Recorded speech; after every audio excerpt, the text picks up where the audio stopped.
ربک فقاتلا انا ہاہنا قاعدون کہ یا موسیٰ تم اور تمہارے رب جنگ کرو، ہم تو یہیں بیٹھے ہیں۔ ہم موسیٰ کے ساتھی نہیں، ہم محمد کے ساتھی ہیں صلی اللہ علیہ وسلم۔ یہاں وہ فرق سامنے آئے گا، وہاں انقلاب کیوں نہ آیا حضرت موسیٰ کی زندگی میں، اور یہاں انقلاب کیوں مکمل ہو گیا محمد رسول اللہ صلی اللہ علیہ وسلم کی حیات طیبہ میں۔ فیصلہ کن چیز آپ کے ساتھیوں کی وہ جانشانی، وہ سرفروشی، خدا کی قسم آپ ہمیں حکم دیجئے، جو آپ کی مرضی ہے وہ فرمائیے، ہم سے کیا پوچھتے ہیں؟ کیا اگر کہ اللہ تعالیٰ آپ کو ہمارے ذریعے آنکھوں کی ٹھنڈک عطا فرمائے؟ اتنی جانشانہ تقریر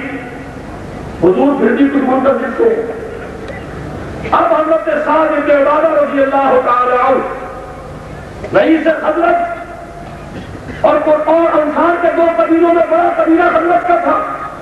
تو گویا کہ رئیس انصار ان کو ایک خیال آیا ہو نہ ہو حضور کا روح سکون ہماری جانب وہ عرض کرتے ہیں بڑو کر کاننا کا کامیننا یا رسول اللہ، کاننا کا کامیننا حضور شاید آپ کا روح سکون ہماری جانب ہے، خدا کی قسم انا آمنا بک وصدقناک، میں اس کا مفہوم ادا کر رہا ہوں، بھول جائیے کہ بیٹھ کے اخبار کیا طے ہوا تھا کیا نہیں ہوا تھا، مدینے پر حملہ ہوا ہے یا نہیں ہوا، آپ آگے بڑھ کر اسلام کر رہے ہیں، ہم آپ پر ایمان لائے ہیں، ہم نے آپ کو اللہ کا رسول مانا ہے، اب آپ جو آپ کی مرضی ہو حکم دیجیے، خدا کی قسم اگر آپ ہمیں حکم دیں گے ہم اپنی سواریاں سمندر میں ڈالیں گے، خدا کی قسم اگر آپ ہمیں حکم دیں گے ہم بالکل تک جا پہنچیں گے، اپنی اونٹیوں کو ٹکڑا کر دیں۔ اس کے بعد آتا روایات میں حضور کا چہرہ چمک اٹھا اور پھر اقدام ہوا ہے بدر کی طرف۔ یہ ہے محمد کے صحابہ، جہاں حضور کا پسینہ گرا انہوں نے اپنے خون کی ندیاں بہا دی۔ ایک مبارکے کی اسٹارٹ کرنا چاہتا ہوں سب کے ساتھ۔ ابھی اس پیغام میں آپ نے غزوہ احد کے واقعے پر ایک تبصرہ اس جملے میں سنا ہے، میں چاہتا ہوں اس کی وضاحت کر دوں۔ غزوہ احد میں جو کچھ ہوا ہے وہ کسی مالی محبت کی وجہ سے نہیں ہوا۔ ایک منٹ صبر کیجیے، حضور صلی اللہ علیہ وسلم کے صحابہ نوٹ کر لیجیے کہ مال کی محبت دل سے نکل چکی تھی،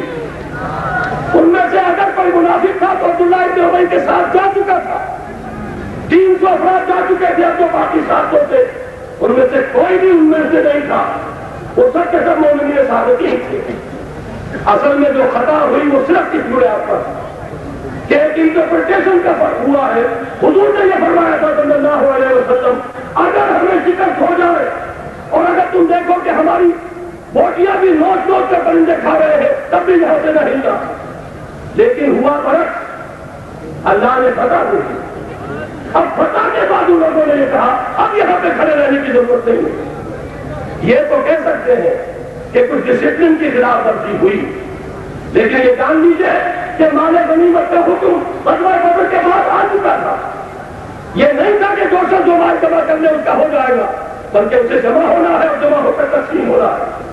لہذا مال غنیمت کی طرف سے صحابہ کرام نے اپنی جگہ نہیں چھوڑی، بلکہ صرف یہ کہ جو حضور نے حکم دیا تھا اس میں شکست کا ذکر تھا، یہاں شکست نہیں ہوئی، فتح ہو گئی تھی، لہذا صرف اس مظاہرے کی بنا پر صحابہ کرام رضوان اللہ تعالی علیہم اجمعین سے ایک خطا کا ارتکاب ہوا ہے۔ اس سے زیادہ معاذ اللہ ثم معاذ اللہ یہ مال غنیمت کی کوئی طرف یا دولت کی کوئی حوث نہیں تھی۔ میں یہ چاہتا ہوں کہ یہ بات چونکہ اغیار نے کچھ تاریخ اس طور سے مرتب کی ہے کہ اس سے اس طرح کے شکوک و شبہات ہمارے اچھے اچھے لوگوں کے دلوں میں پیدا ہو گئے ہیں، ہمیں چاہیے کہ بڑی احتیاط سے کام لیں اور صحابہ کرام کی سیرتوں کے بارے میں جو کچھ کہ اللہ نے فرمایا، جو کچھ کہ اللہ کے رسول نے فرمایا، اس کو مد نظر رکھ کر رائے قائم کریں۔ میں آخر میں صرف دعا کرتا ہوں اللہ تعالیٰ ہمیں ایک طرف یہ عزم کرنے کی توفیق عطا فرمائے، وہ امانت دین محمدی کی، نوع انسانی کے لیے پیغام،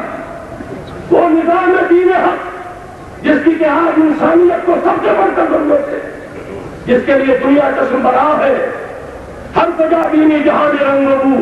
دار کے ہم خاکش میں ہو یا تارجو یا ضرور مصطفیٰ اولا بہار یا حروف اندر تلاش مصطفیٰ نوع انسانی در حقیقت جب ایک نظام عادل کی تلاش میں ہے تو در حقیقت گویا کہ محمد کی تلاش میں ہے صلی اللہ علیہ وسلم. یہ ہمارا کام ہے کہ پیش کریں, اپنے قول سے پیش کریں, اپنے عمل سے پیش کریں, انفرادی سطح پر پیش کریں, اجتماعی سطح پر پیش کریں. اللہ تعالیٰ مجھے اور آپ کو اس کی توفیق عطا فرمائے. اقول قولی ھذا واستغفر اللہ لی ولکم ولسائر المسلمین.